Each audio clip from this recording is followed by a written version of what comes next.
Oh god, it's so loud. Why is it so loud? That was bizarre. All right. Let's see how that's doing. This one? I hope that works.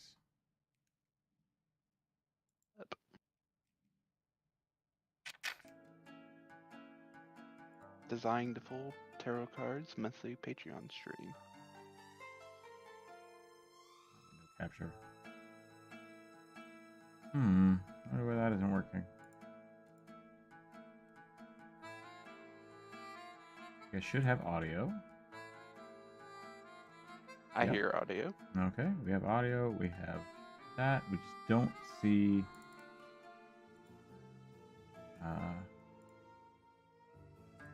We just don't see the.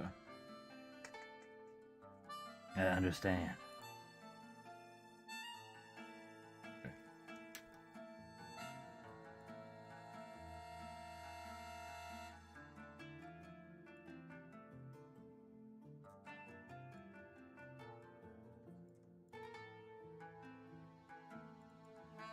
Snappy. Why is it so snappy?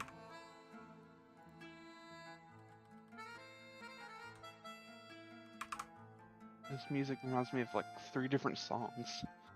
I think that's the intent. This is the Will Savino music again, which I love. And one song is very weird because part of it sounds like the melody from the wreck of the Edmund Fitzgerald Buckhorn Lightfoot. I was like, okay. I don't know what that is, but okay. Song about a shipwreck. Oh, okay.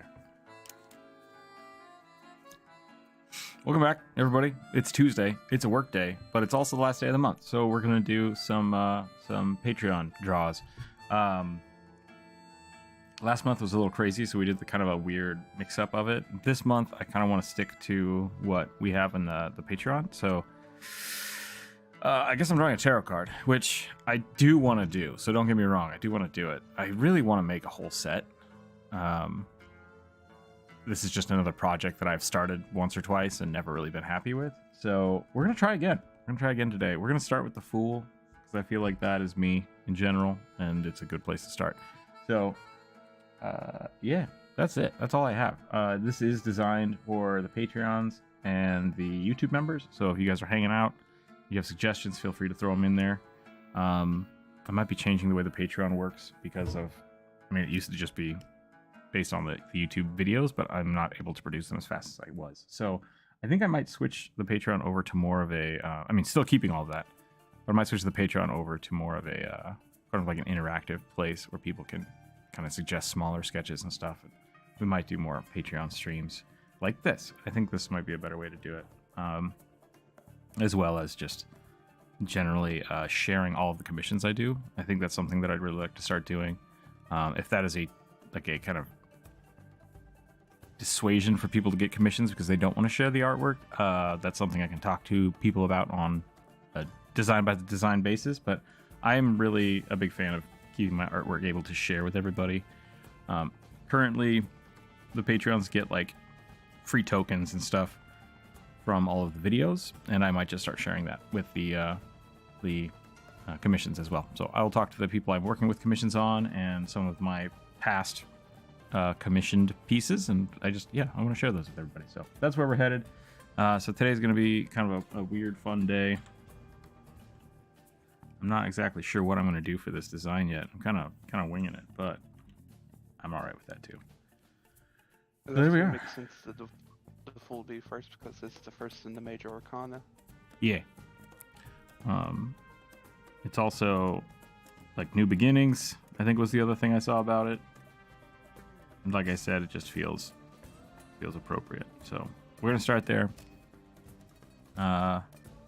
This is the average tarot-sized card. I have it on a massive DPI, so it should print pretty nice. And then I'll throw some of these in with the next time we send out a Patreon package. I'll send out a print of these. So kind of just gonna get some feel for shapes, go from there. But I don't know if it's what's the term? I know you're supposed to like customize tarot cards, or at least like it's okay to do that. So I don't know if it's all right for me to do like a self-portrait for the Fool, or if that's bad. But it might also be interesting to do like I have a character I draw all the time, and it might be fun to just do that as a tarot deck. I'm not well versed in tarot cards, but a lot of my viewers like them. So if you have information about them, or you have your own set of tarot cards, let me know. I would love to hear about that. I'm just going to kind of sketch to warm up and get some feel for shapes and faces and stuff, and then we'll go from there. Yeah. I was looking at full ones, and it's almost like one constant is always there's like a sun Interesting. in the background. So, Okay. It's good info. and a lot of times there's also a little dog. Little dog, huh? Yep, a little white dog. That's interesting. What is the significance of that? I guess our tarot Not cards sure. actual significance or just tradition? So I'm not sure, because I know like there were tarot cards before, like the famous set that everyone kind of pictures, Mm-hmm. because they were like part of like an actual just playing card game. You would mix them in with other suits of cards, Interesting. so to like make a more complex card game. It would be kind of interesting to just do a whole tarot card set of masks. Yeah. That is something I might like.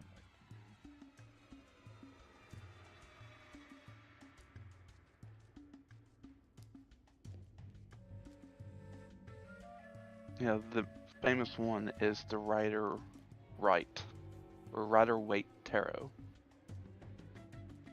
and it was done in 1909.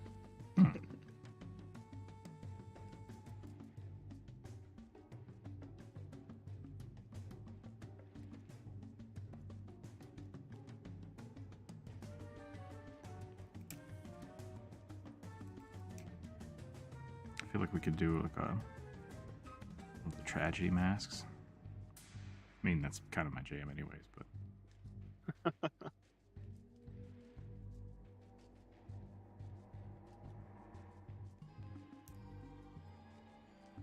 The Fool.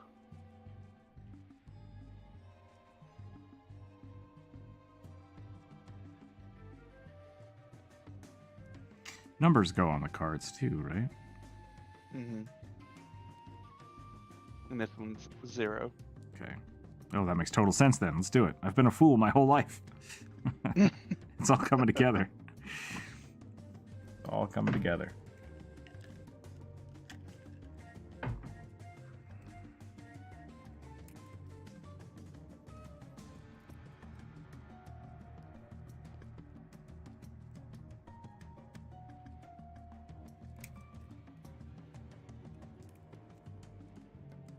The Fool usually is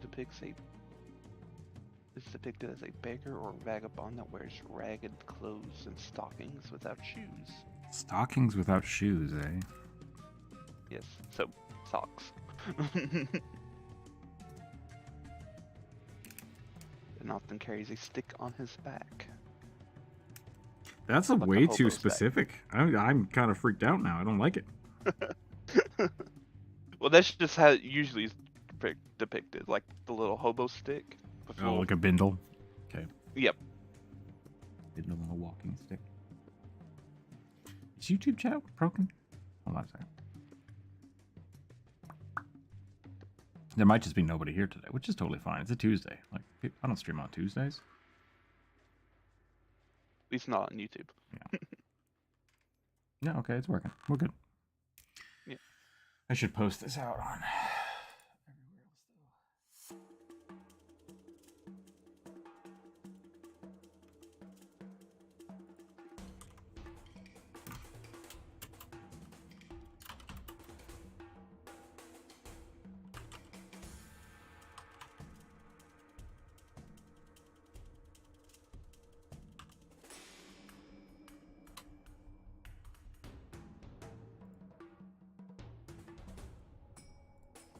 Ba-boo, ba-boo. Maybe this is going to sound really weird, but I might need to ask the YouTube members and the community and the Patreon group, like, what they want me to ask them. If that makes any sense. Like what they want you to have on the card? No, I mean, just like I want to do more for the community, because the videos are just taking me so long to make. It's like I wonder what people would actually want to see, just as kind of like filler content. Maybe not so much filler content, but just like if I expanded what we did on the channel besides the viewer suggestion and the videos. Like, what else would that be? Because I like tarot cards. I like that the concept of just kind of doing some generic design once in a while that's not a D&D character. But I'd also like to do something. Thought about working on the video game, and that became a bigger project than I really wanted to tackle. The coloring book is still an idea. I guess the problem with asking the community about that is like, yeah, do all those things. And it's like, that's not really. That's where I'm at right now. You could do like focusing. I don't know, like a monthly coloring sheet. That would be a good idea.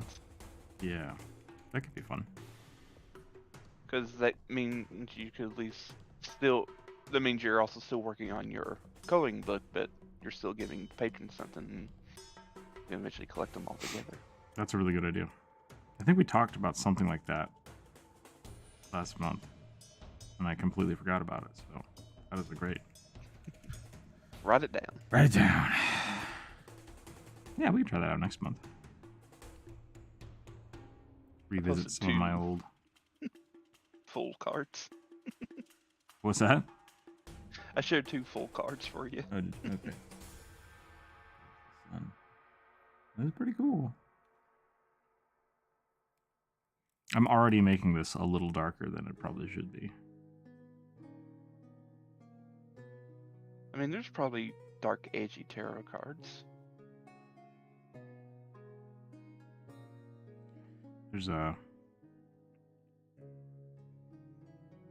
what was that?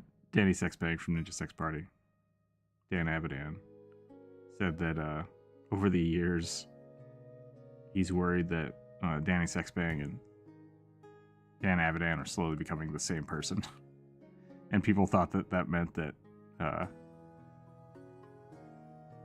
people thought they took it the wrong way. They thought he was getting like weirder, and he's like, no, I think Danny Sexbang is slowly becoming more me.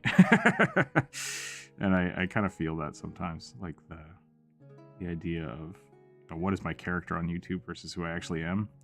I can't tell if my character is really edgy or if I'm just really edgy. I think that's the drama of it. It's like maybe both. Can't tell if I enjoy being edgy or just am. I feel like a lot of my stuff is really goofy. But I don't know if that's really me in the nutshell or... I mean, I've played Pathfinder with you. That's fair. And I don't find that any of your characters particularly edgy. Even your puppet wasn't exactly edgy. That's true.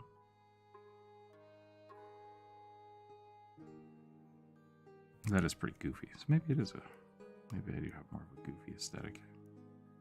But then why? Why is the tarot card so edgy? Curses. Because you like skulls? I do like skulls. You have goofy skulls. That's the real question.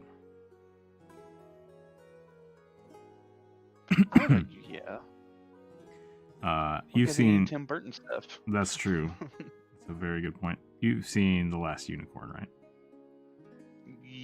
Once when I was little, so it's been a while. When I was a kid, there's a part where they have to like get a skeleton drunk to get through a door. Like, oh, that's funny. That scene in my head when I was a kid was so much more impactful and like this huge scene that I would watch the movie just for that scene. But then when I watched it as an adult, it's like 20 seconds. It's like 20 seconds of a bit. And I'm like, huh, that's different. Oh, there you go. Yeah. There can be edgy, dark tarot cards. My friends have some, so.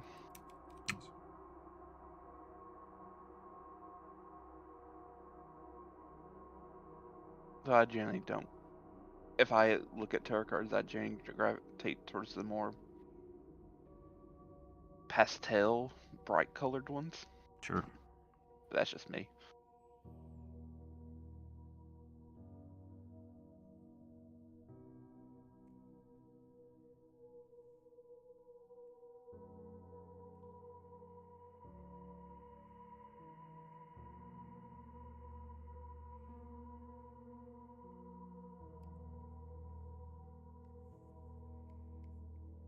I feel like I gotta put a bird on here somewhere. But a raven probably isn't super foolish. Is there a Rook tarot card? No. I feel like there was one with a castle on it. Is there a castle? Yes. Okay. It's the tower card. Tower. Got it. Okay. Yep. Tower is also always on fire. Hmm. Almost. It's like being destroyed. If I remember correctly. I like the Hanged Man myself. A little bit of Odin. I like it. Yep.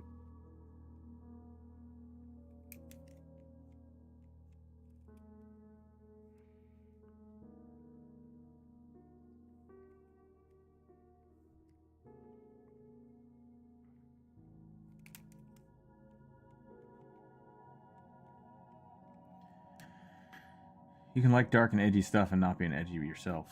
Everyone is capable of a whole spectrum of human emotions. Single emotions don't automatically define them. That's fair. Yep.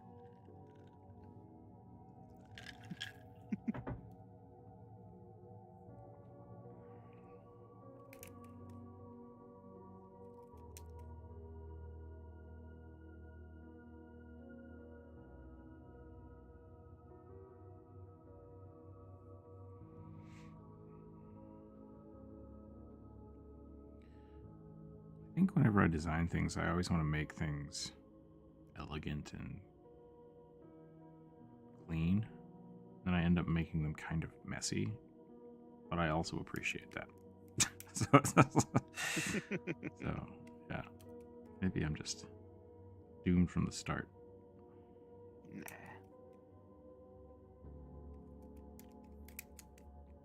So I shouldn't worry about.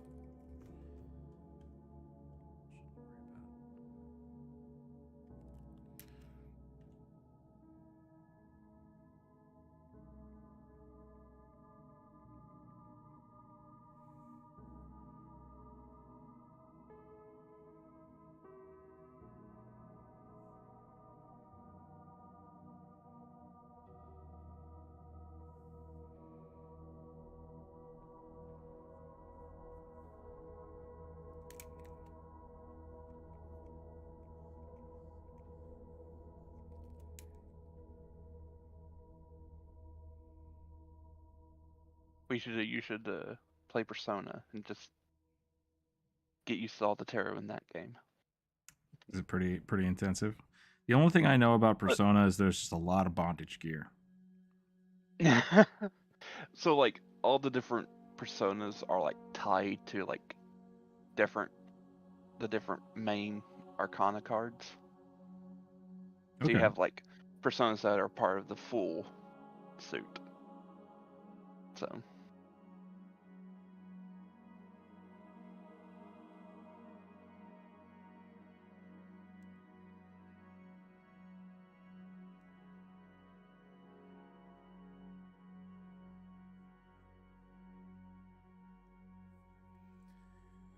The tower. Excuse me.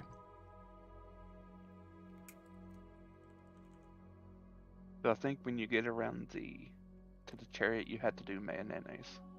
That's fair. I think that could be a good thing to do too, is just start having people kind of throw the ideas out. of what kind of suit they'd like to have, or what kind of card set they'd like to have. I kept thinking Either about for- colors, and I really think this is more the speed I want to go. Just very simple sketches, and let the card. Like, I'm gonna spend some time on this today. And really get a nice sketch, but it's probably gonna be a pencil sketch. Might be as complicated as we get. Yeah, I was like thinking either for the chariot or for death, just have mayonnaise on it.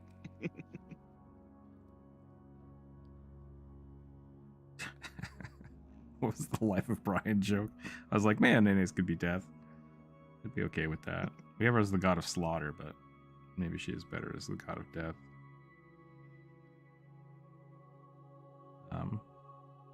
Life of slaughter Brian does lead to death.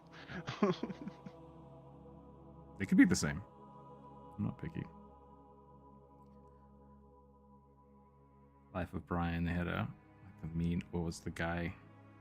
Chosen means of execution was being chased off a cliff by like hundreds of topless women. I've not actually seen Life of Brian, sadly. It's silly, but that seems really funny to me. I've seen The Meaning of Life, which was... Oh, maybe that's what I saw. Can't remember. Life of Brian was like about Jesus's brother or something, right? Yeah, no. Okay. No, I think I was thinking Meaning of Life. I just remember there was like a dinner party where everyone like dies, and it's just like they're trying to figure out what they ate that killed them, and apparently it was because the woman made salmon mousse with bad tinned salmon. And they all just was like, oh god. Wasn't even that funny, but it was just like, it was funny when I saw it. Sure.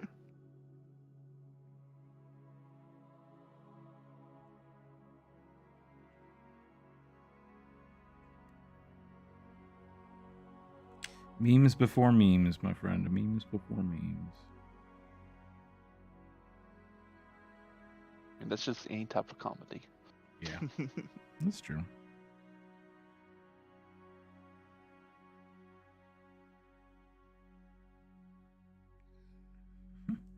She turned you into a newt. Got better.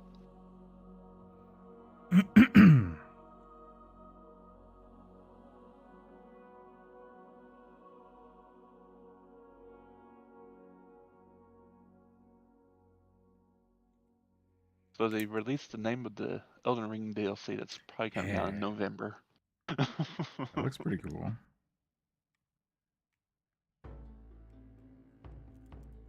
And I finished my demo for the new game. Oh, is that what you were playing the other day? Yeah, that comes out this Friday.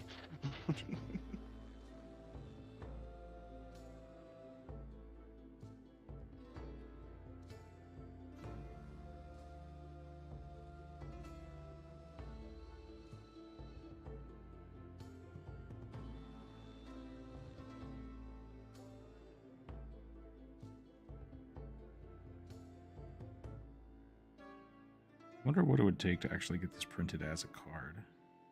Like, I was looking at some design places to get tarot cards made, and they're like, "Oh yeah, just buy 1,000 copies of this deck," and it's like, I want one. I want one deck, please. So, Staples? yeah, maybe. Or Office Depot, whatever it's called.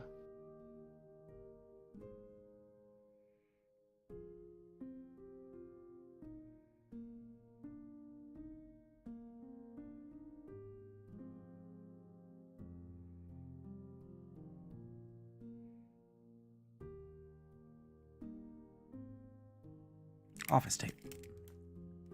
Elven hair, hello, hello, welcome in.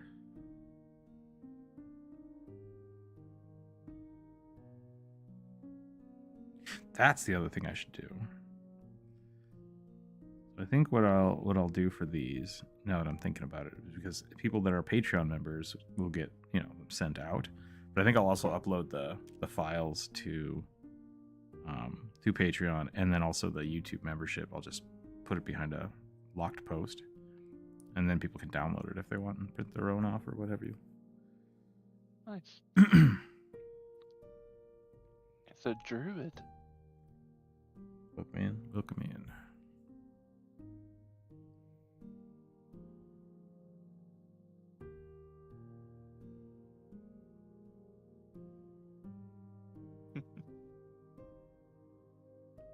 Just found a Lord of the Rings tarot card. Nice. That does not surprise me. Not one bit, no. I think this Raven Skull is a little off. I think the eyes should be rounder and kind of bug out a little bit more. I think so too. How are you doing, Druid? I'm pretty good. Good.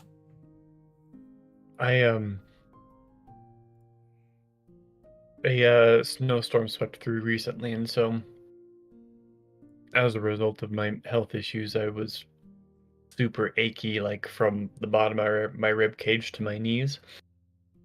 Interesting. And I fell asleep early and slept for like 12 hours, so now I feel good. That's good. I took NyQuil last night for the first time in like 20 years. And Wow. I was dead.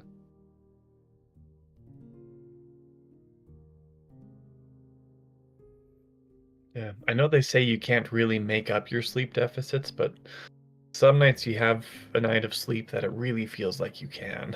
There's a misconception with that I was looking at the other.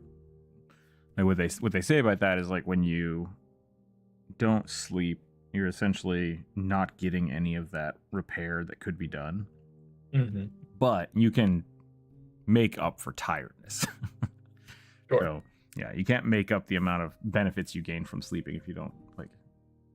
But you can still. You can. You absolutely can. Sorry, that was a bad explanation. No, I got it. I got what you meant, I think. Misconception, but also true.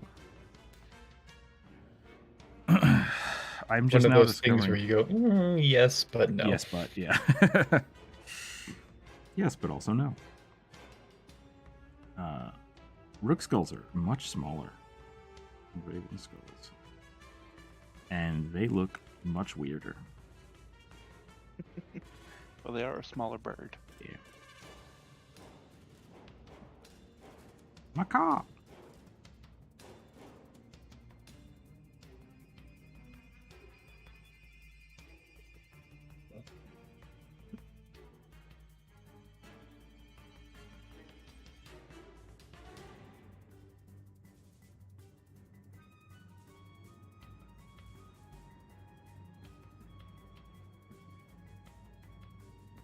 I'm glad you're feeling better. Thanks. Sleep is good.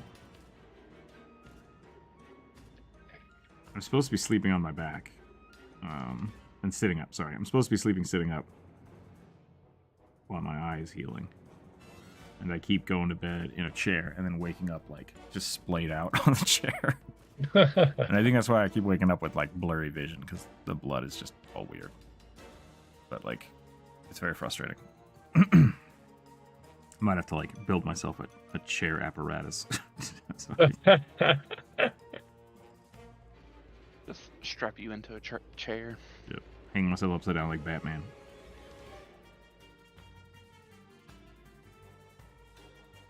I can't sleep sitting up. It's tough. Yeah, no.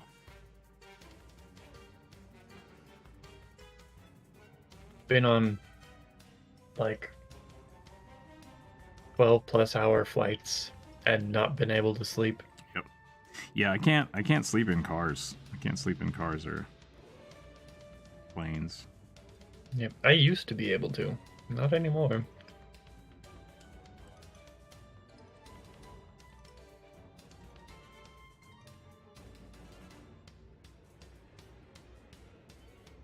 Dang it, Google! I don't want these Party City fake garbage resin casts of crow skulls. I'm looking for real things. Yep. I'm thinking about buying some. There's a handful of places if you go to like rural locations, like Moscow has Moscow Hide and Fur. I used to buy stuff from them all the time for sculpture projects. They basically just buy things from farmers and hunters. Roadkill. You can buy skulls and leather and all kinds of weird stuff. Feathers. I bought a whole bunch of feathers there to make my own fletchings. Later, I turned all those turkey feathers into cat toys. Pixel freaking loves them. He just chews on feathers. It's very strange.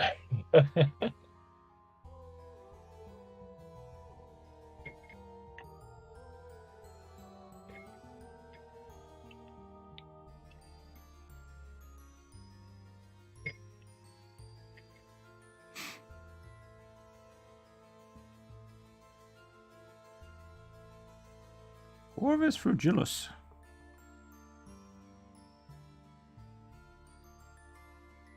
That's the scientific name for rooks. Yeah.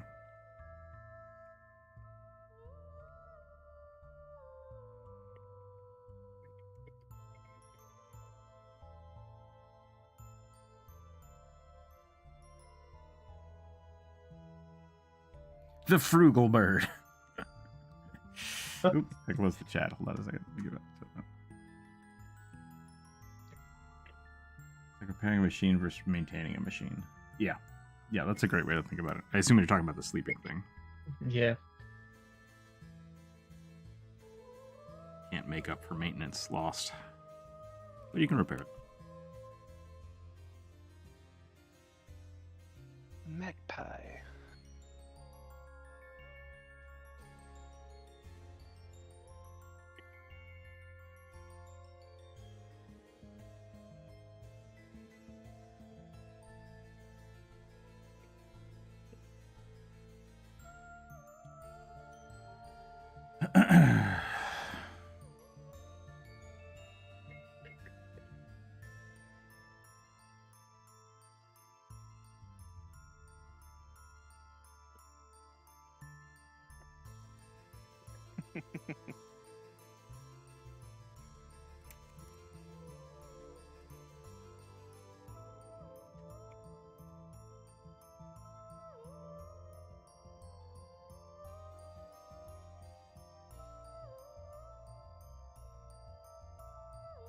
That's too close.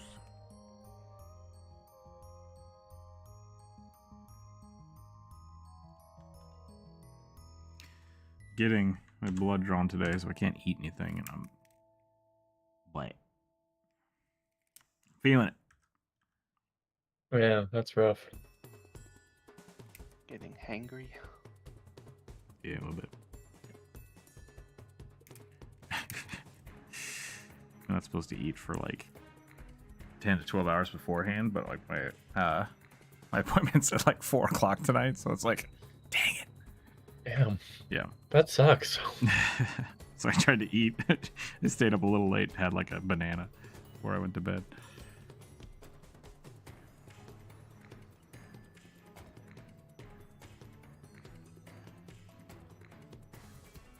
It was tonight at 4 o'clock or like next month. I was like, let's just do it. Let's just do it. I'll survive for one day.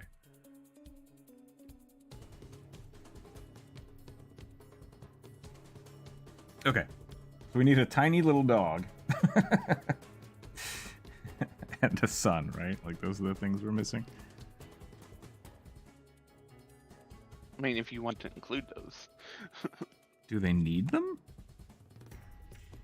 I just see them included in every type of. Maybe that's because people just aren't card. creative. Maybe they're just. I'll sling some shade, but like. But tradition. I mean, that's what I was asking earlier. It's a counter. You know? Is it traditional and needs to be there, or is it, does it matter? That might be like, feed me, Seymour. Exactly. It's gonna sound stupid to hear me out. Okay, Goldtooth is just off topic. Vampires don't need to breathe. So technically vampires can wear black backpack full of rocks. Okay, yeah, okay. Yeah, they can live down there. And if there's no light, they can literally build a whole entire civilization down there. Form a whole vampiric cult. Aquatic vampires. Yeah, makes sense. I'm fine with that. The only problem is like dead things in water, not always the best. Not always the best situation. The question is, do vampires decay or not? I don't know. Yeah, I don't know. And also, it kind of depends on which vampire lore you're talking about, because vampires aren't supposed to be able to cross running, flowing, That's living true, yeah. water. I forgot about that. And the ocean is nothing if not flowing, living water. So yeah, I forgot about, because in Stoker, he had to be put in his coffin with a whole bunch of dirt, right? Had to bring the dirt with him. Yeah. In order to even get on the ship, that's what he had to have. Yeah. Alright, so it looks like the dog is optional. So. Okay. Well, I'm putting a bird skull on it, so I assume. Yeah. One of them does have a bird on them. Nice. So. From 1491. Yeah, we'll customize the hell out of these. So here we go. Yep.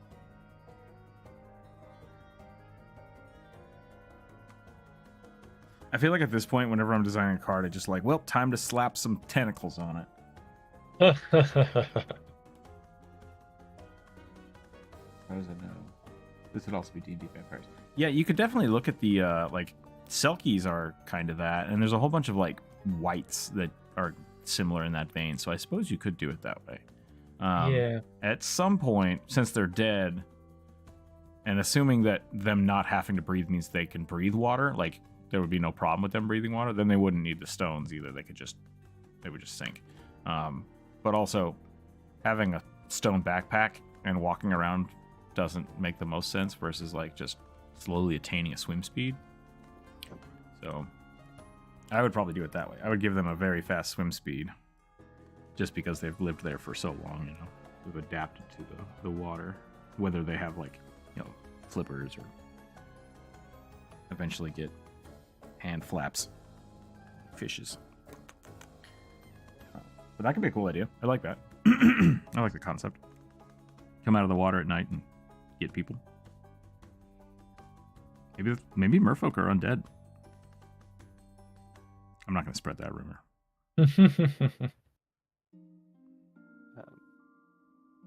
You've taken the joke too far.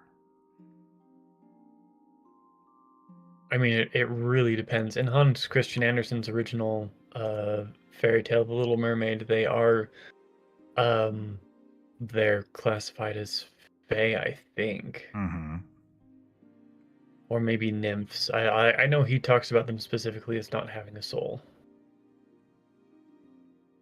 So basically, early Christian for that's not human. Yeah. I kind of like that concept that like the mortals, the thing about mortals is that they don't have how do I say this? Mortals are mortals because they have a soul. Versus like the fae and the spiritual creatures that just are 100% soul and don't have a physical body. I think that's really interesting. And that's why they can't interact with material things as well. Like iron hurts them, and it's like anything that's too real or like too present for the material plane is just counter to their essence. I really like that idea. How bad would it be? There's a bench just relaxing under the moonlight, bombs, vampire coming out of the ocean. I mean, that's the same as a vampire coming out of a tree. It's just near water. Like I don't see a difference in. It's a change in location. If you ever are sitting by the ocean and think you're safe, then like you've already messed up. Yeah. Literally anything could come out of the ocean and eat you at any moment. Also, things in the ocean have the weirdest skulls. Yeah. Like, so if you are looking for sea monsters, like you don't have to go very far. Just take all the flesh off of a whale, Blue. and boom, you have a horrible eyeless skeleton with just the weirdest mouth and teeth. Yeah, skulls don't have to. Bones get weird underwater because they don't have to support things the same way. Yeah. I was just gonna bring up the whole water vampire thing. In Vampire Masquerade, there's a clan of werewolves, vampires, and their kind of progenitor was like this like half mad sailor. Okay. Like just who got turned into a vampire and just decided to like walk off his ship and just trek underneath the Mediterranean. I live here now. Yep. I have a rule about terminal velocity, and it's when you can survive your terminal velocity, then you can jump from any height. Because that's how that works. So yeah, I assume the same things. Like if humanity didn't have to worry about the ocean, like we could breathe underwater, like we wouldn't need boats. It would just be like it would be a convenience thing. It's just like fuck this, I'm off the boat. Now I'm just in the water. Yeah, we'd have submarines for sure, because we don't swim that fast. That's true. Yeah, we'd probably have a lot more underwater things just to because the barrier of needing to keep the air with us would be way different. Mm-hmm. And a lot of things store better underwater because it's exposure to oxygen that makes things rot, right? So, well, there is oxygen in water, like oxygenated water is how things live. So there's always a little bit of decay there. But like I think it's the cold and the pressure and the salt that prevents things. Like whales will stay at the bottom of the ocean for years as they slowly get eaten. Yeah. But I think that's cold and pressure that does that more than the water. It depends on the food stuff. Apples used to be stored. They would be put in barrels and then sunk. Yeah, I mean that's part of it. But yeah, the barrels would be sunk in a river or a lake. And the cold definitely helped, but it was like part of it is apples give off. I forget what the gas is called. But most ripening fruit gives off a specific type of gas, right? That triggers the ripening of other fruit around it. Okay. So where the expression "one bad apple spoils the bunch" comes from is that bruised apples give off a lot more of that gas, and so if you have one bruised apple in your barrel when you sink it, it like the water doesn't insulate the apples as well, and so all of the apples spoil, so you don't get a year's worth of apples stored. Gotcha. I don't know how skeletal I should keep this. Yeah. So things like fruits and vegetables would store better and ship more easily underwater. Cool. Didn't know that. I knew about the whole lake thing, but I assumed you tried to keep them dry in there. I guess that would also not keep them as contained. I mean, vampire octopus or vampire shark. There is such a thing as a vampire squid. It just looks vampiric. It doesn't actually suck blood, as far as I know. I mean, it's carnivorous, but. Are those the ones who also had the like hooks on their? Yeah. Yeah. They're not actually squids. I think they are octopus. Yeah, I believe you're right. But I think they were called vampire squid because they've got flappies like Dumbo octopuses do. and so they like their heads look a lot more like squid. But yes, they 1, 2, 3, 4, 5, 6, 7, yeah, 8 legs or 8 tentacles. So octopi.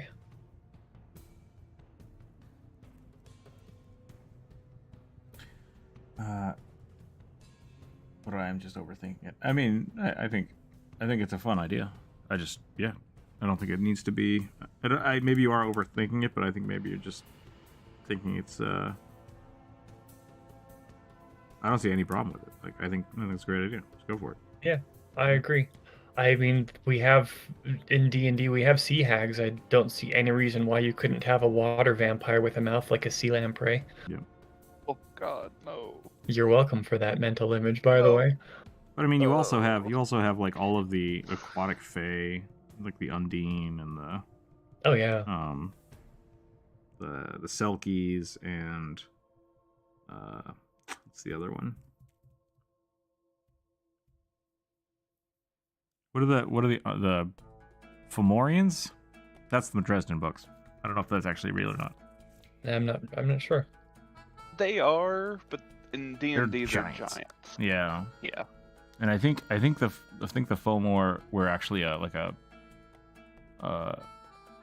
like more related to Selkies than anything else, because I think it's Irish water fae is really what it is. So, yeah, D&D kind of made them giants, but I think they should just be more fae inspired, which could just be wild in anything. Apparently, vampire squid are neither squid nor octopi. Oh, interesting. They're kind of distinguished from both of them, so they have their own order. Cool. So, I didn't know that. Yep. Dumbo recticus. I don't know why that just sounded funny. And its scientific name literally translates as vampire squid from hell. There you go. I mean, they look pretty scary.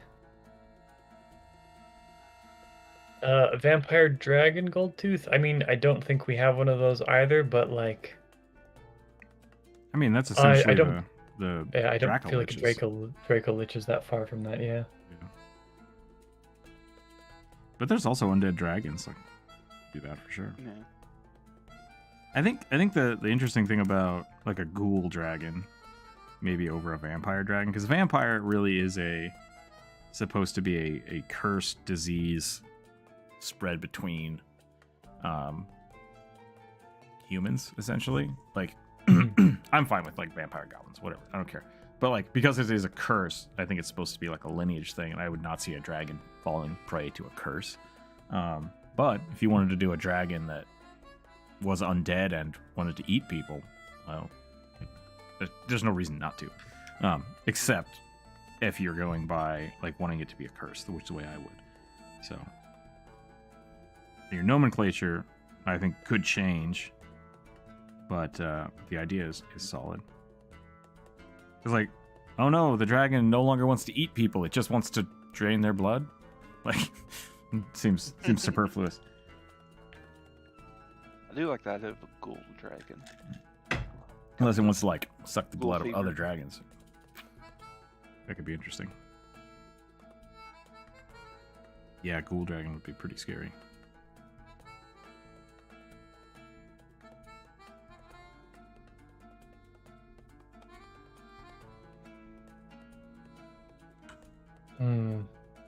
Would a Verguli dragon just be like a giant Verguli, or Yeah, I think so. I mean, it would just be a floating dragon head, right?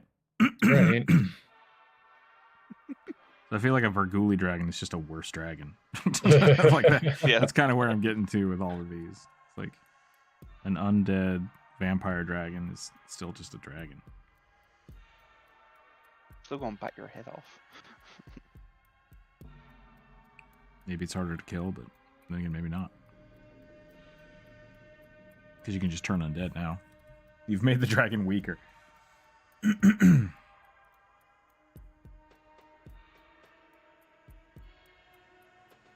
I'm just now realizing that I've been using purple this whole time. Not sure if I should. Yeah. Not sure if I should keep that or not.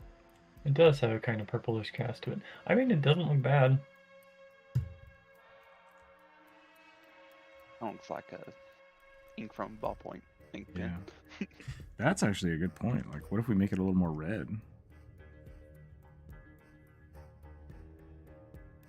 Like, make it really look like an old faded ink.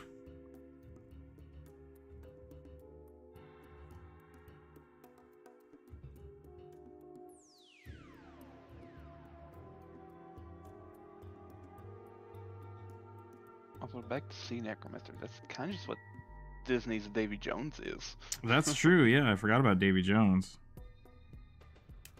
That's a great point. I could see a ghoul dragon over a vampire dragon, but the only problem is the dragons are supposed to be creatures of high concentrated magic, but yet you go by just the stat block. They don't have resistance or any over-immunity to disease or curses. Yeah, except, like... excuse me. So, like, if you got a baby dragon, right? And you cursed it, cool. So you could have, like, a baby vampire ghoul dragon. That's kind of neat. But, like, an ancient dragon is going to have, like, a 25 resistance to anything. And, like, there's very few curses that they're not going to save for. Unless you, like, weaken them so that their rolls suck. Feeble mind. Yeah, right? Like, so if you have enough people, like, casting enfeeblement on a dragon, and then you bite it with a vampire, like, that's a very extenuated process for what like I said, is probably weakening the dragon. Still doable. You could definitely do it.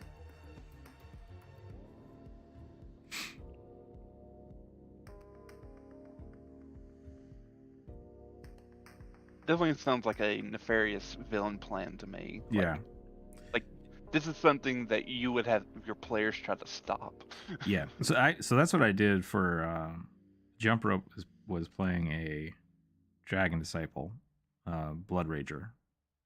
And so what I did is I basically had a group of people corrupting dragons. Like, they would get the eggs and then they would just essentially try to make them feral and evil. And every time she went and saved some of them, I would, like, grant her that type of dragon she saved power. So that way her Dragon Disciple could have flame attacks or ice attacks. That was really fun. But it was just I'm like, I don't want to just make the dragons like vampires or cursed. It's got to be something magical, right? Something that would corrupt a dragon. Because of how, just like, kind of their essence.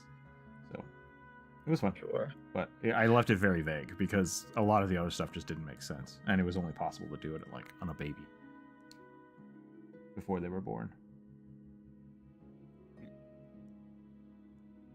That's how the Draconians were created in, I think, Dragonlance. Mm-hmm.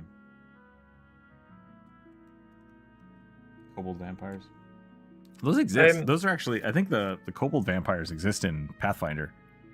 I don't remember what they're called. They're void spawn kobolds. I can remember the artwork. Can't remember what they're called, though. I've used them a few times in the Ashfont campaign because I thought it was really funny. Spoilers, vampires.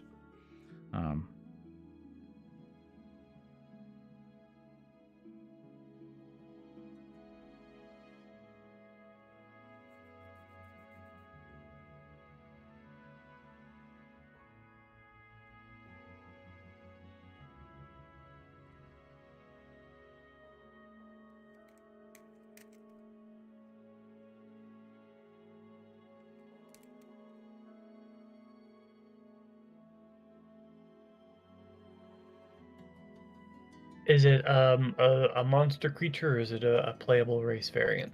I think it's a monster.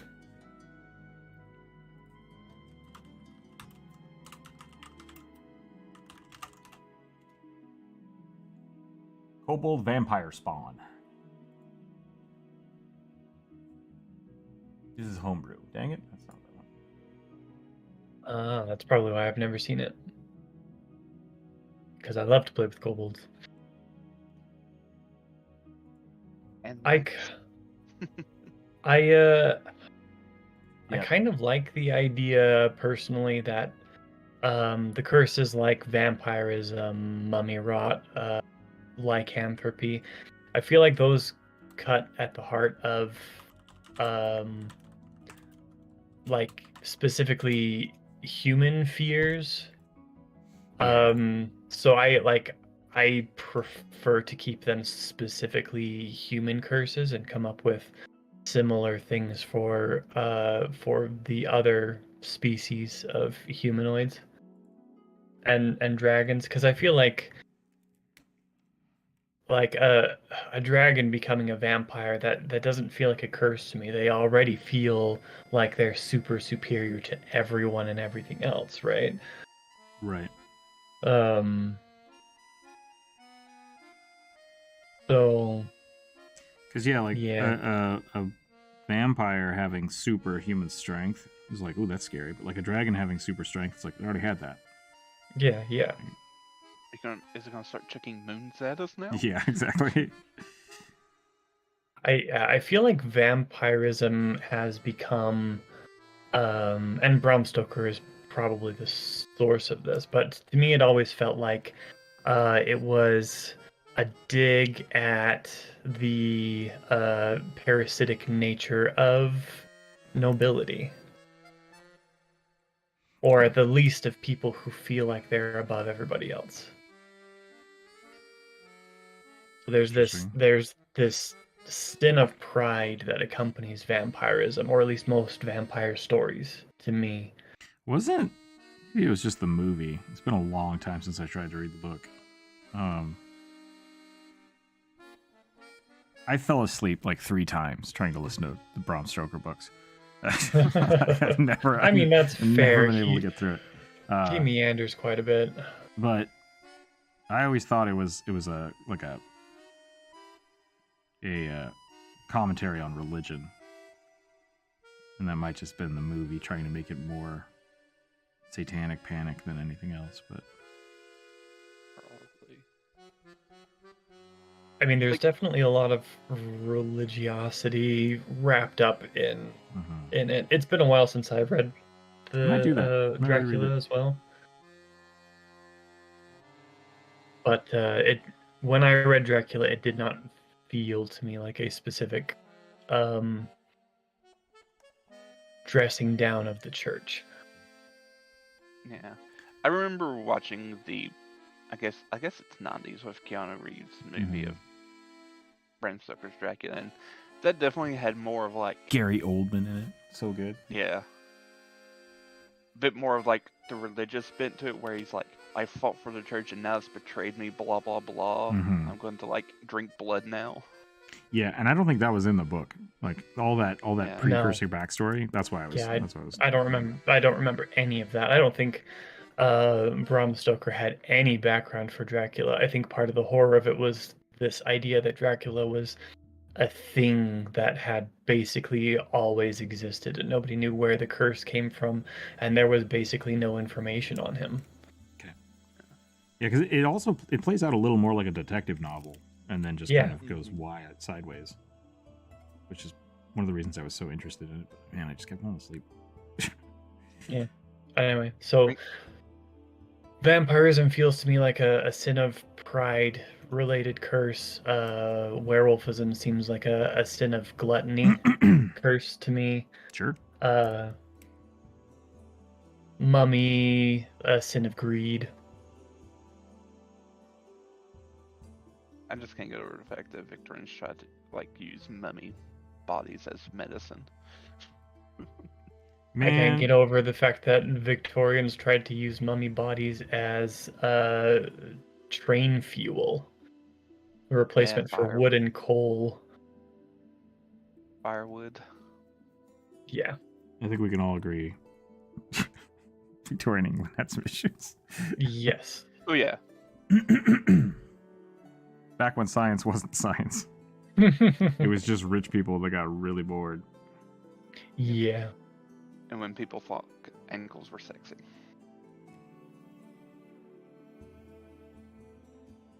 What if we washed all of our clothes with all of these super toxic corrosive chemicals? Sounds like a great idea to me. I just want to point out that at one point in time, one of the best ways to clean your clothes was to pee on it. So somebody thought, how can I make this better? I'm going to pee on it. Excuse me. Eh, Probably because of the ammonia. I mean, that was the against. thought. That was the thought. and the fact that it was sterile at least for the first 60 seconds after it left your body. Yeah. Assuming you're in good health. But yeah, Because I know when they were making like felt, like from wool back in medieval times, they would take like week old urine and soak it in, which helped the process of the fibers binding together easier. Yeah, because it well, one, the ammonia, but the couple of the other things would break down the not renin, the Lanolin? lanolin, yeah, the lanolin oils. It would saponificate the lanolin oils so they could be washed away easily. I think that's might be what I was thinking about when I said soap. Yeah, because I mean, you need alkali in order to make soap.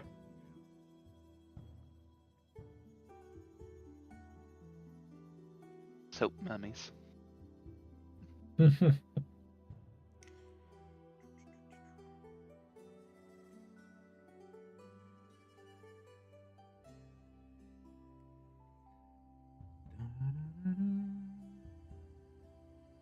Which kind of brings us back to our previous conversation of preserving things in cold water. Yeah, kind of. Old school refrigeration. The really only thing I can think of is a curse that makes them unable to fly or unable to breathe fire, forcing them to be mortal. Right, it's just, I don't know. I don't think curses are a good thing for dragons. Yeah. Doesn't make sense to me. The only curse I think of ever happening to dragons was the Draco Rage. Which basically made all dragons go feral. Okay. So this is a personal kind of thing that I picked up from reading C.S. Lewis. I like the idea that dragons aren't curses, being a dragon is the curse. Oh, And interesting. maybe dwarves who get a little too greedy, get a little too sick with the gold sickness, become dragons. That's cool. That's I don't know. Norse mythology, well, Germanic. There was a dragon called Fafnir, who was a dwarf, who was given cursed gold by Loki. Yeah, see, I knew C.S. Lewis didn't come up with it himself.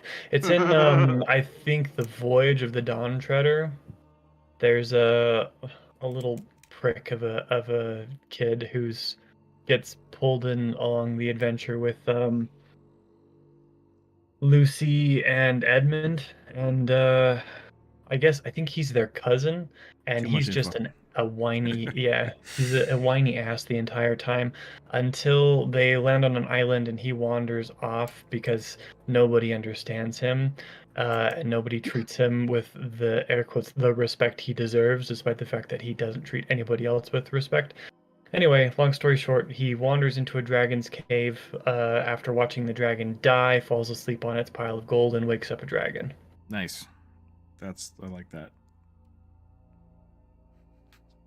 It's just like curse transference. Yeah, exactly.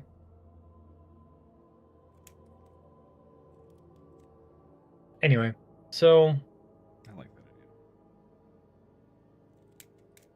I'm not saying that works for D&D because there's very clearly lore for dragons existing outside of that, but it's a cool alternate thing that people could do in a homebrew world. Yep. I would assume then that kobolds are basically dwarves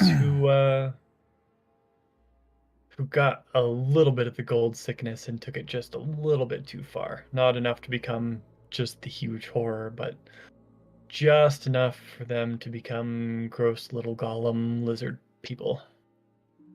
Gross little shits. Yeah. Goblins, dwarves that worship the dragon. It was a magic item, though.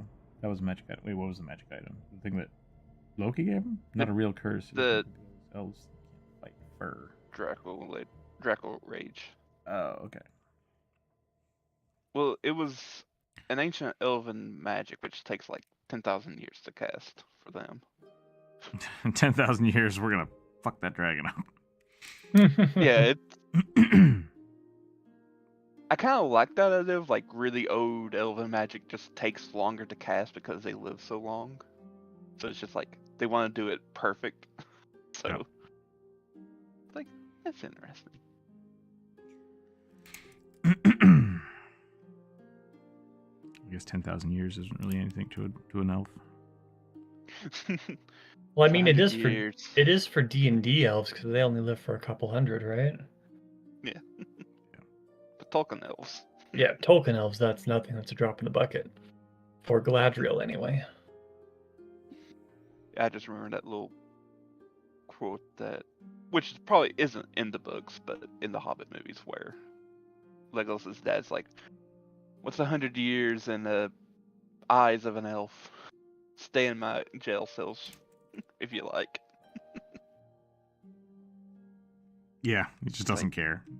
Yeah. Because like, Thorin is being the jerk in this situation. Oh, Like in 100%. every situation. Yeah. It's like, What are you doing in my kingdom? Nothing. I'm okay. Go fuck yourself. All right, put him in jail. None of your damn business. Yep. It was literally just like, why are you here? Tell me and I'll let you go. And he's like, no. It's like, okay. Yeah, well, it wasn't even just that. It was like, so you guys have been stirring up the spiders that we are currently at war with, and you've put my people in danger. I just want to know who you are and why, and we'll let you go. And Thorin decided to be a toddler about it, and he said, "Okay, cool. You can Wants my You gold. can- you can stay in my dungeon."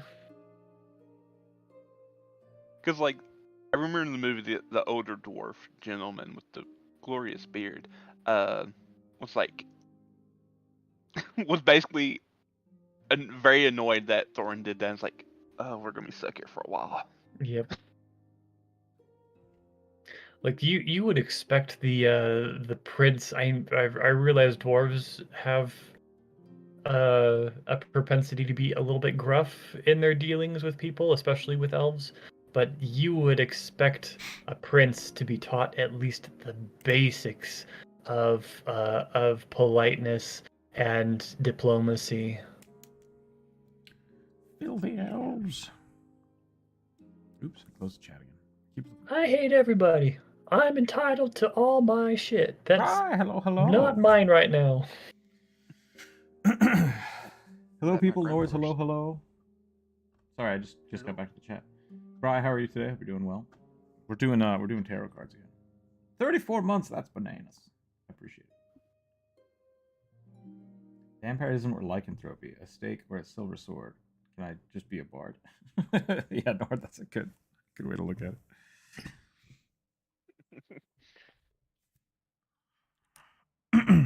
How goes the day, Bri? I think I might leave these cards this simple. You may be the resident tarot expert right now. I'm not sure. So any suggestions would be much welcome. But I'm digging this vibe. Like, this is the vibe of cards I would want. Just very clean, chill. I guess this isn't clean. It's kind of messy, but like, Yeah. simple. I guess my only thing would be, I mean, it doesn't matter what I think, but how you would picture. It's like, how would this tell you that this represents a fool? Yeah. It's basically the only thing I would ask. Yeah. I wanted to make this a sun, and then I got distracted, and now it's not a sun. I guess I could still put the sun, like, the wavy bits on here. The little sun rays. Make it like... "Whirr."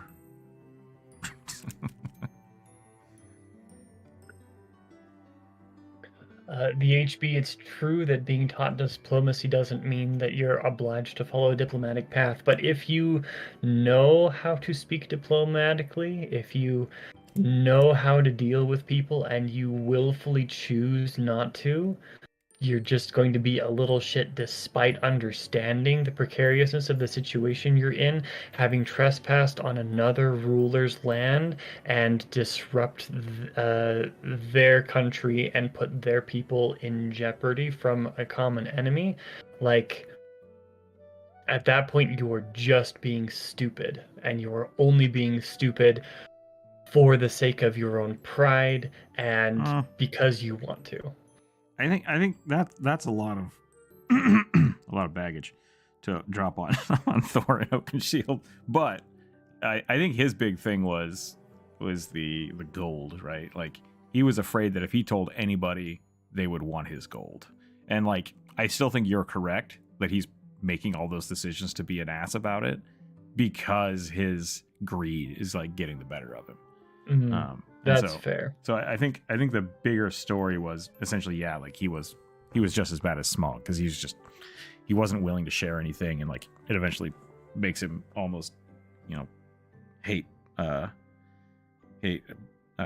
Bilbo and stuff, and he eventually recants all of it on his deathbed, which is, I think, kind of the point.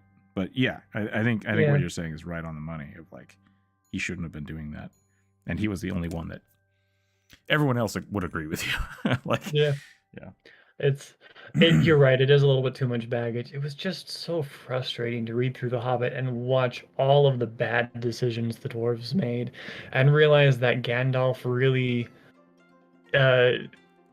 picked up Bilbo and forced Bilbo to be in their group just so that they would have a babysitter, because those dwarves made so many bad decisions. Yeah. I think I might write fool across the bottom. Lost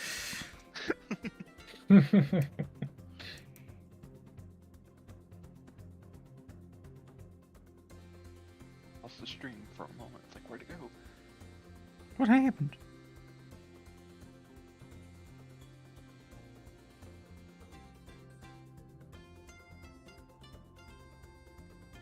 So I don't much care for the idea of a vampire dragon. I like the idea of a vampire lindworm that has to drink true dragon blood. So it's a vampiric, but only to other dragons. Yeah.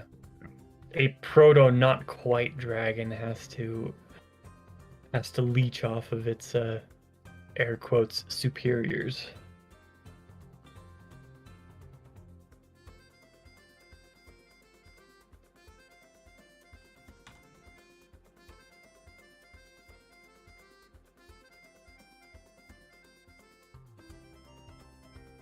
But again, vampirism and lycanthropy doesn't make sense to me for a species that isn't really a herd species. That's not gregarious, right? Like, yeah. Dragons don't like to deal with each other. They prefer to be solitary generally. I could see a were-dragon, like someone that turns into a dragon. Cough, cough, dragonborn. But like, once again, that wouldn't be a dragon that turns into something else, right? No, that's somebody becoming a half dragon. Yeah. We've also talked about things like druids. Like, if a druid gets lycanthropy, I honestly don't think it would bother them that much because they have so much control over shifting into animals anyways. Yeah. I mean, I think that's part of Pathfinder, at least in first edition. I remember druids becoming at some point immune to any polymorph effects, including lycanthropy. And I think dragons to me have always had the ability to use polymorph just because they're so old. Yeah. It's like an innate ability that they can use at will. So them losing control of that ability just seems kind of weird to me.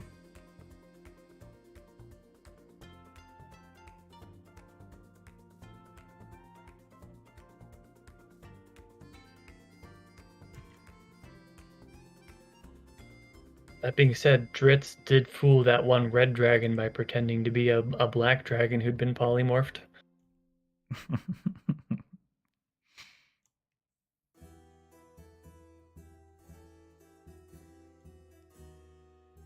I think I'm almost done here. I think I'm almost done with the symmetry. And then I'm gonna have to cut the symmetry off and do some more fancy stuff. Fancy.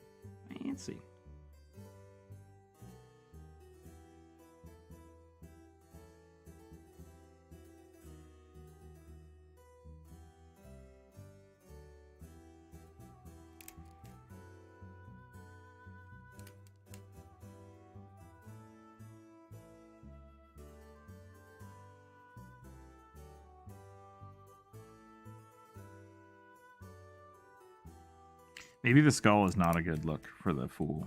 Maybe I need to get rid of the nose. Just have it be a mask. I don't know.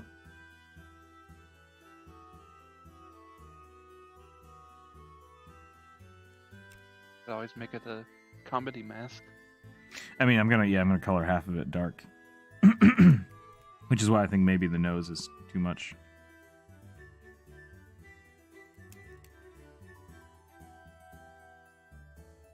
Maybe we just make it more subtle. Maybe that's enough. Feel like that character from Fable. Which character is that? I think he went by like Jack of Knives.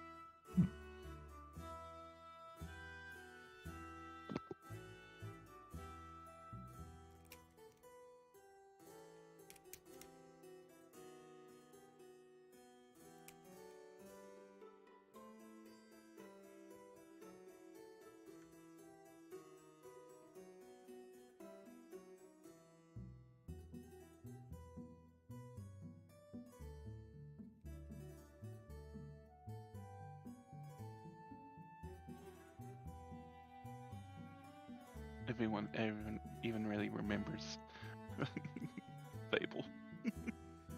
That game promised a lot of things.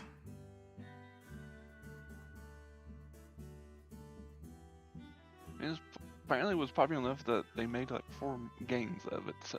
Oh, really? I only played the first 2, I think. If you cut down a tree and as you grow up, that tree will never come back. As long as it was a story action event and we had planned on it originally. They did a lot of weird stuff that they were trying to make it like this time expanding MMO, and it was like, this is not true. They're all wild exaggerations. Fable Fortune. Oh, wow, yeah. Didn't know about that one. Did not know about that one. But I think he was Adam, in the hello, first hello. game. That was the first game? No, I think the character was in the first game. I think this may be like a mobile like fighting game they came out with, like Raid. Gotcha. Yeah, because the whole idea of Fable is that you started as a kid and then you like grew into this wild adventurer. Mm-hmm. Became this legendary hero. And so they were like, oh, you can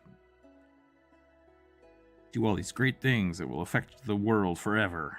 It's like, it's just one playthrough, man. Like, that's how all video games work.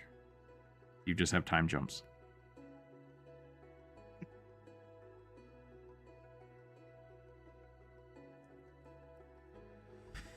I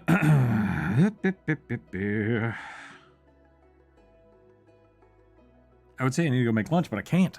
Can't make lunch. Ah. Excuse me.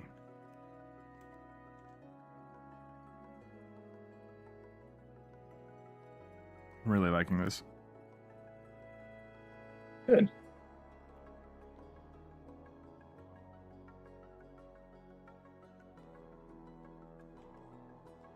But I think it is about time. I think it is about time. Kind of want to do a little more design in here. I'm going to do it on a different layer, though, just in case. Do something a little more.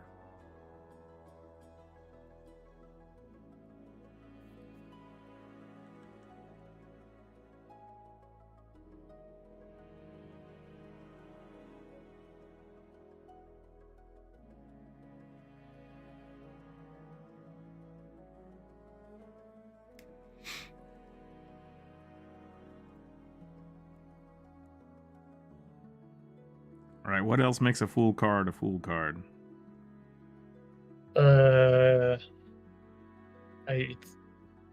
From what I'm looking at, it usually depicts some kind of traveler with a stick over their shoulder. Yep. And sometimes there's a cliff. The bindle.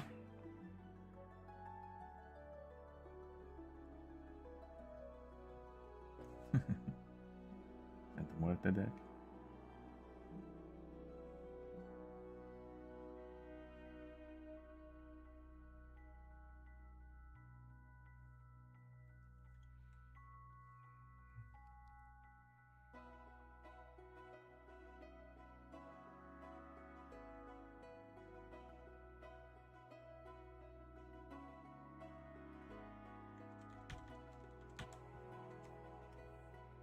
Let's see.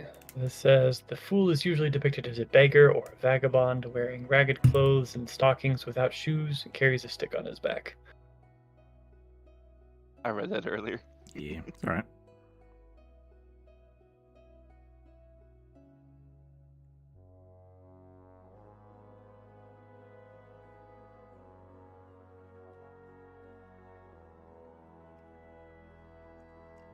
Doing my own thing.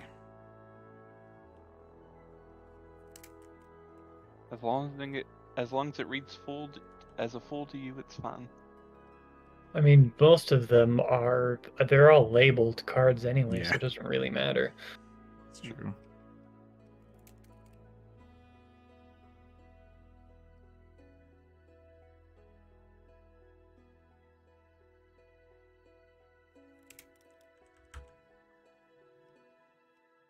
Could be better at drawing the number 0.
The lunch machine broke? No, I have a doctor's appointment here in a little bit and I need to not eat before I go.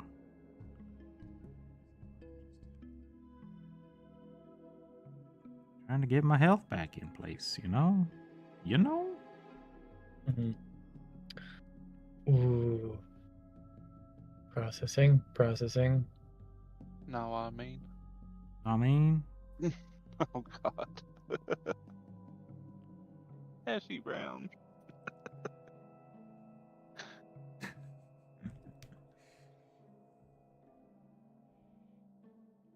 That's pretty cool. I like that one.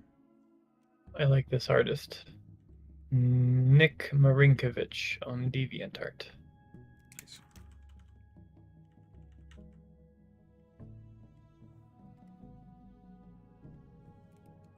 Is there a ring? Is there a ring card?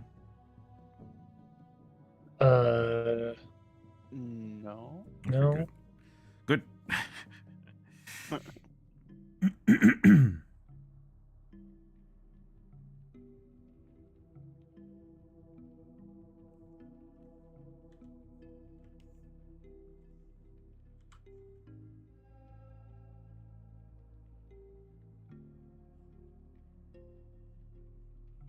Do I need to write the fool or just fool? I think fool is enough.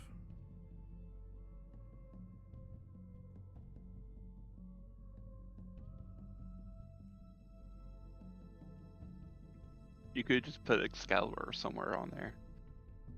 Hidden. Fools.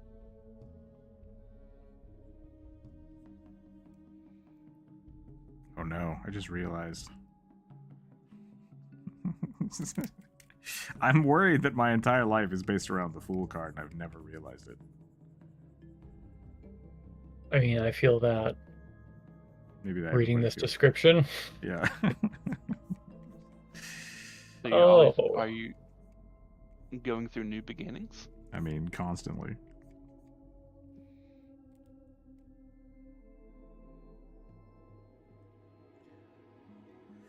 For me, it's being inexperienced, not knowing what to expect, having beginner's luck, not believing in the universe. That one does not resonate with me.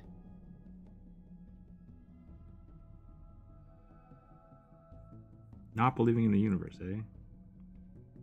No, I believe in consequence. And I believe that people who believe in the will of the universe or fate tend to just not be able to see that what they're experiencing is merely the consequences of somebody else's actions. Wait, but doesn't that mean that you don't believe in the universe? You don't believe in fate? Correct. I don't believe in fate, I believe in consequence. But doesn't that work towards the card then? No, because when I said not believing in fate, believing in fate is one of the aspects of the card. So I was Okay. saying that that aspect of the card does not fit me. Gotcha. A foof. I apologize for the ambiguity of my sentence.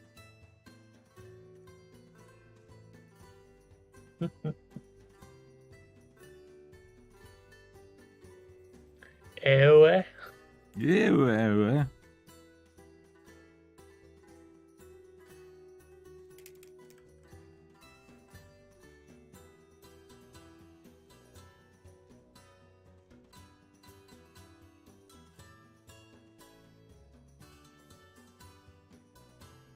Topography is not my jam.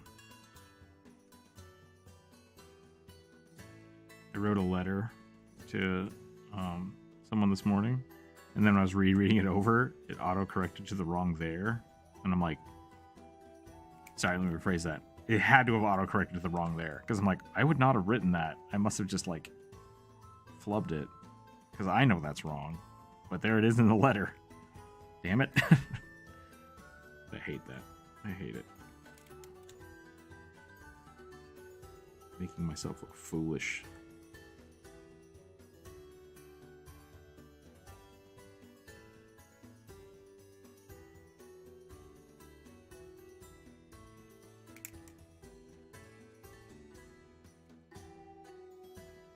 Maybe I should just use a type font.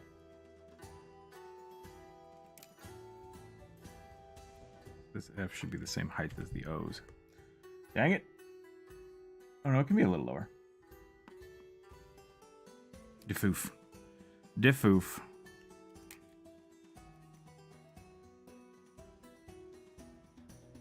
You guys ready for this?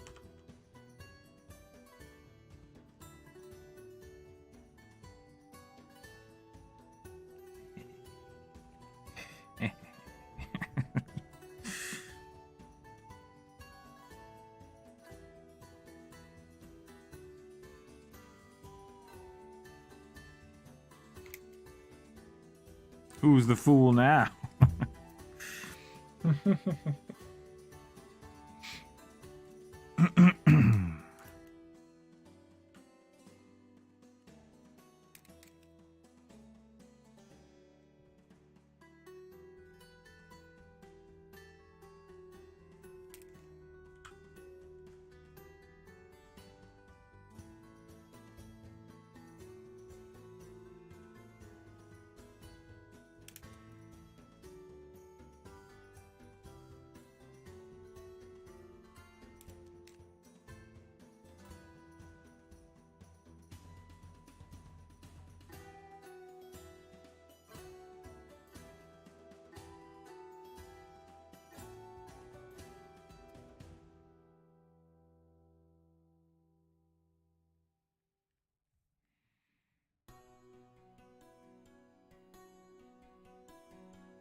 The fool.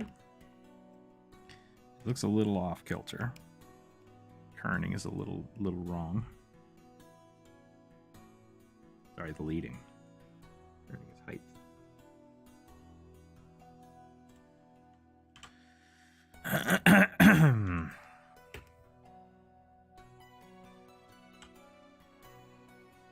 I know nothing about type and font design.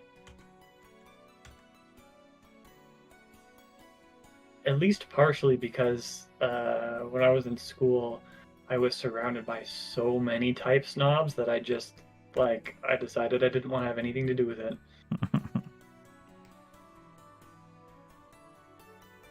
You know, Times New Roman.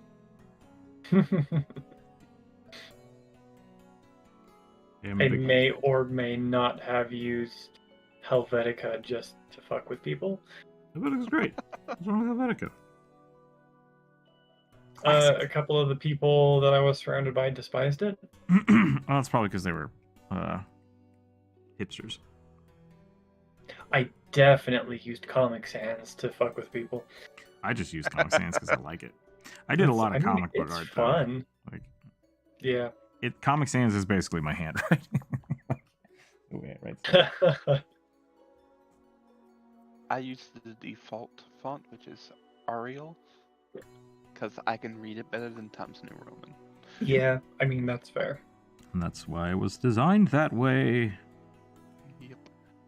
And why it is now the default.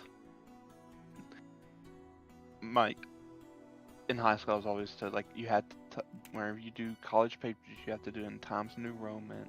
I remember that. 12-point font. Well, that was to prevent people from cheating the system. Yeah. Standardize it. Standardize it so you can see how big the actual paper is. Yeah. And when I got to college, my professor's like, we don't care. Yeah. As long as you cite your sources correctly. It's not the only thing we care about. It's like, thanks.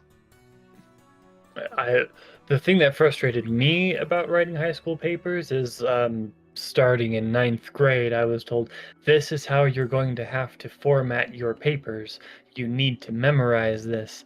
And then every single fucking year, I was taught a brand new format. Yeah, there was a lot, especially like I think it was between the 80s and the 90s, or sorry, the 90s and the 2000s, like MLA, APA,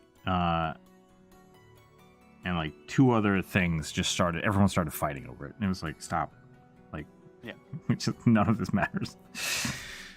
Like, yeah. Are you writing a science paper? Then you got to use this. If you're writing an English paper, you got to use this.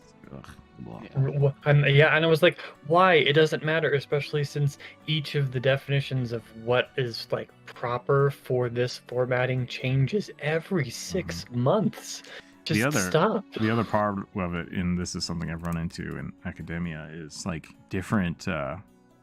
Most scientific journals will all use APA, but every now and again they're like, "Nah, we use a different formatting. Please reformat your paper." And it's like, oh my god! And then you get used to writing those kind of papers, and then when you start doing like your master's thesis, they're like, "Oh, the university uses this specific type of formatting, so you're gonna have to reformat it that way." It's like, that's not what you guys taught me. Like, what the shit is going on?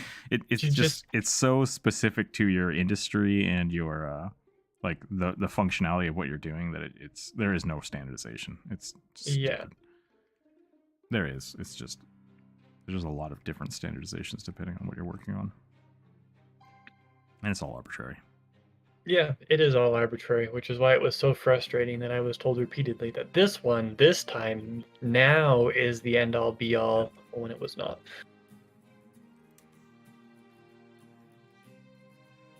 Anyway, I'm still salty about it, can you tell? MLA, but when I did my senior paper, I used Chicago/Tertullian, which are essentially the two same 2 different words for the same citing, and I liked Chicago because I could add footnotes of just like, this is what I mean by when I reference this thing. It's like, yes, I like this. It just allowed me to be extra nerdy. I think MLA is the one that I had to use most often. Yeah, it's pretty standard for a lot of college Yeah. college paperwork. it was fine. I had no problems with it.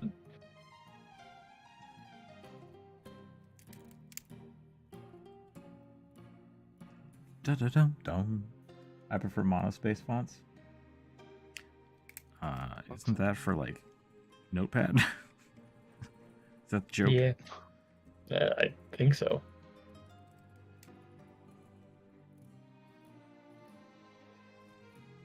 I prefer 1.5 space fonts. And also, I know this is heresy, I prefer all caps fonts as well. I do too. I think all caps fonts are pretty great.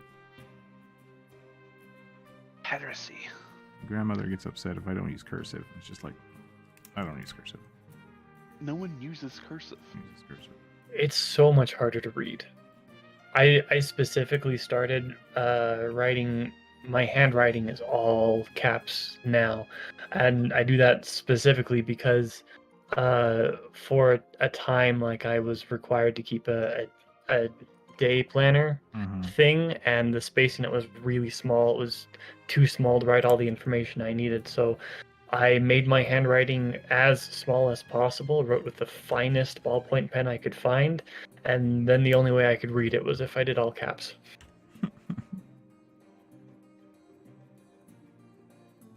And that way there was no ambiguity about which letter was what. I'm a big fan I of also camel would- casing. Camel casing? Yeah, like first letter and the last letter of things are capitalized. Oh, okay. Gotcha. Uh, I wasn't familiar with that Like either. this. This is camel cased. Yeah. Okay. I know where I'm left-handed, it's actually a lot harder for me to write cursive. Oh yeah. So, constantly pushing instead of pulling. You gotta write backwards. Like Leonardo da Vinci. And Is that why he wrote Just like- backwards?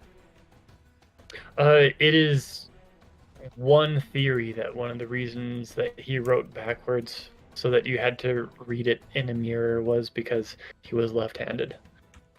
And when you're writing with a dip pen, that makes it even harder.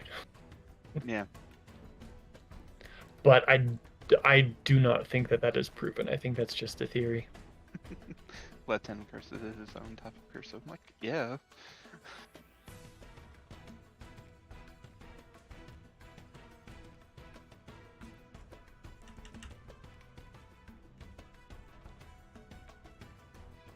I always thought being left-handed was really cool, and I wanted to, like, I've always wanted to be ambidextrous, just because that's even cooler. And I think I could be. I've just always been too lazy to start training my left hand.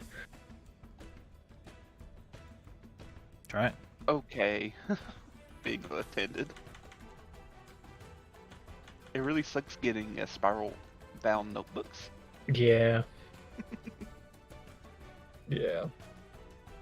I had a friend who was left-handed who told me the exact same thing. Apparently they In- do make left-handed pencils, where it's a harder type of lead and it doesn't smear. But I gave up on leaded pencils and just used pens. Mm. Probably smart. When I was in middle school, there was a trend to use gel pens. And I knew a girl who was left-handed, and she used like bright glitter, hot pink gel pens to write all of her notes. And every day she would leave school with basically half her hand covered in pink ink and glitter. Yeah. I was that kid that just my hand was constantly covered in charcoal or in like Graphite. graphite. My whole right hand pinky is just black. You're drawing so much and smearing shit everywhere. Sure. I mean, I was like that for a while in college as well. Although that was I didn't use charcoal as much as New Pastel because my professor preferred New Pastel. I'm glad I never used Conte crayons because I don't like those.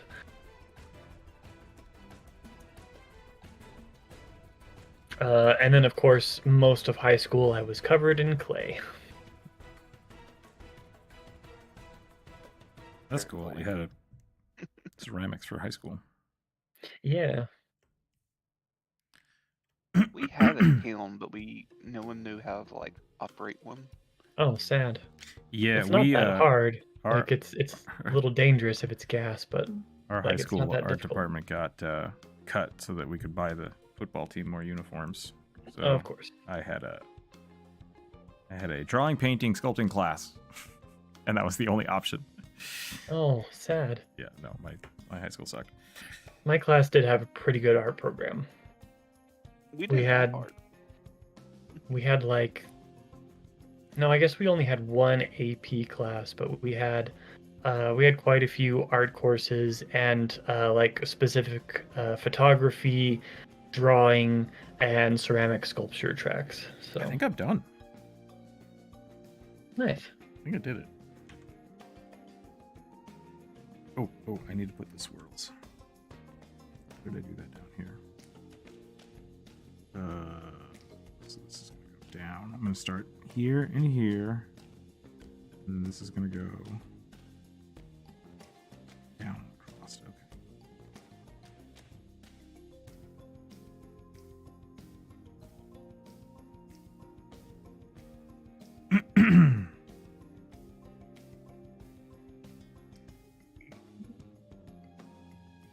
My high school was a hot sack of shit, and I'm surprised I survived. So that's all I have to say about it. My high school was very preppy. A lot of wealthy kids went there, and I was not wealthy. My high school was very poor and very rural, so no art classes for us. No, I'm sorry. That's fine. I gotta take a fashion class, so. That's fancy. That's something I don't think we had. Sorry, I'm coughing. So It used to be sewing. Oh, gotcha. And so, our new life skills teacher decided to rename it to fashion. Woke. Sure. If you say so. I think I was probably very fortunate in my accessibility to art. Shortly after I left high school, the curriculum was cut, and both science and art budgets were cut in order to buy the football team a new, basically their own huge training gymnasium, which actually turned out to be real. Like it turned out to be real shitty and low budget in the end, even though they spent millions of dollars on it. And part of that is because the football coach embezzled it like millions of dollars. Eat. Yeah.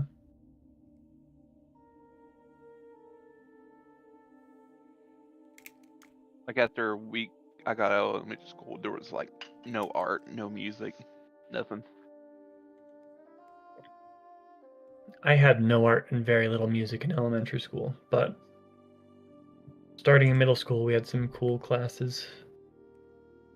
Like some intro to technology, drafting. High school we had CAD. Elementary school we had a couple of art classes, and like a calligraphy and an oil painting class, or I guess it wasn't just oil painting; it was painting in general class, and a couple of other things.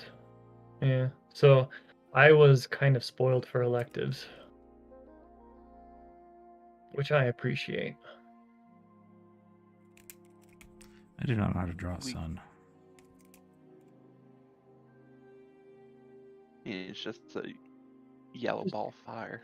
Yeah, just Maybe I just should do a sunflower. I think that might be the call. Might be the right call. Sunflora.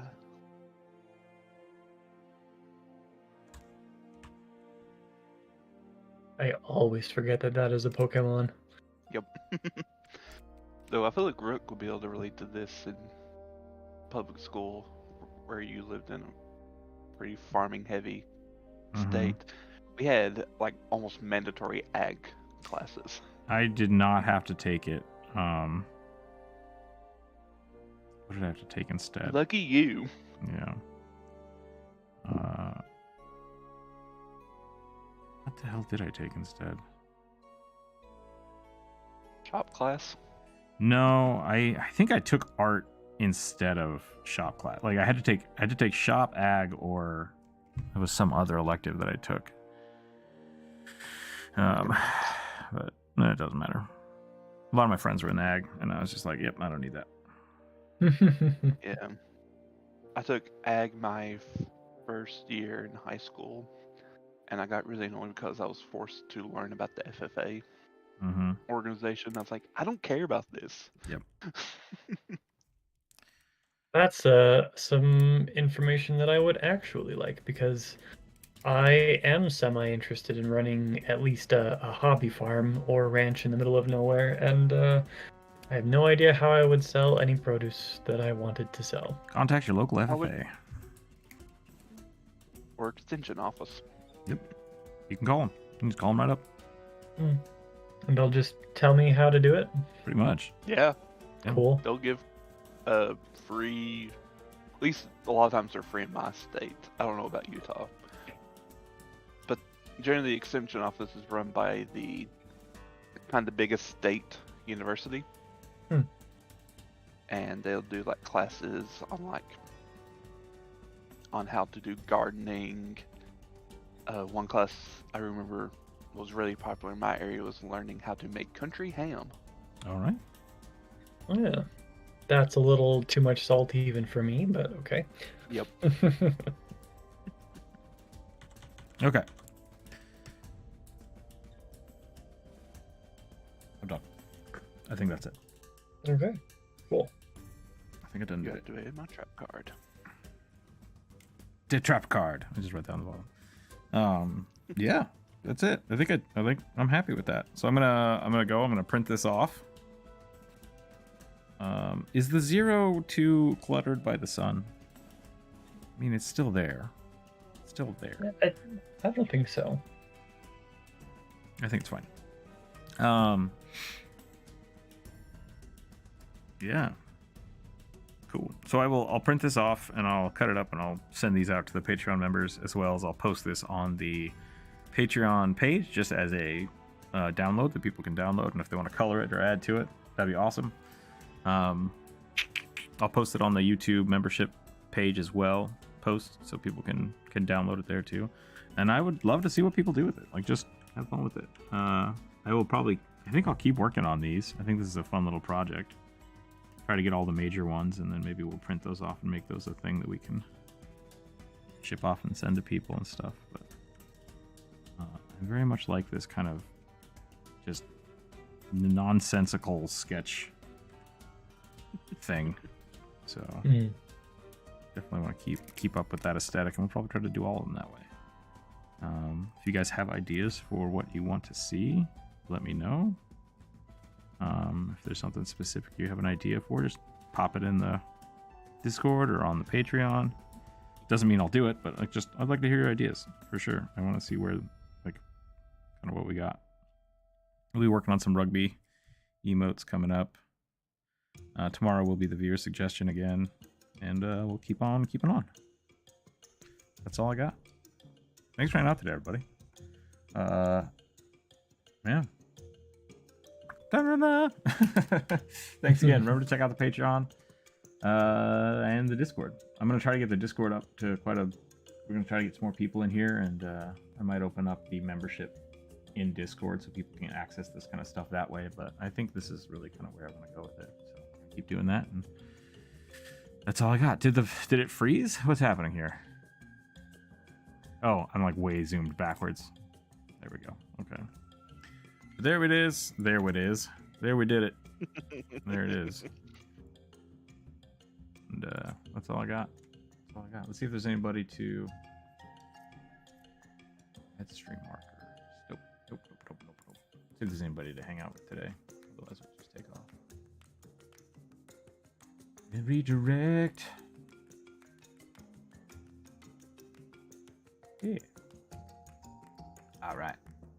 That's all I got. Thanks again, everybody. Stay happy, stay healthy, keep your dice on the table. We'll catch y'all next time. Have a good week. See you tomorrow.